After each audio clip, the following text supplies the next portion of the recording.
Hi guys, ito po yung Reflex Mosquito and Sun Defender Lotion po.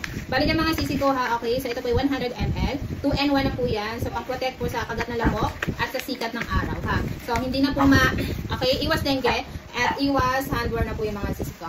Okay, so ang kagandahan dito po mga madam ha, okay? So ito po is mabango din. Mabango yung mga madam ha. Ayan, so water resistance din tayo mga sis. Okay, so mabilis din siya mag-absorb. Mabilis din yung mga madam ha, mag-absorb po. So again, hindi po madedengue at magsasunburn ang inyong anakis. Kung ano naman po ang anak nyo, magsiswimming kayo, so pwede po ha, kasi water resistant din to. Tapos, ito ay without the harmful chemicals po siya ha. So ito po ay design for ano to ha, mga sensitive skin, kaya yan, for babies talaga siya. Okay, so ayan. Kagandahan nga dyan, mapoprotektahan pang anak nyo sa araw at sa lamok. Okay, ayan. So, ito na yung ang ating, okay, Reflex, kamay ni nanay. Okay, so mosquito and sun defender lotion. Okay, so ito guys is gawang Pinoy.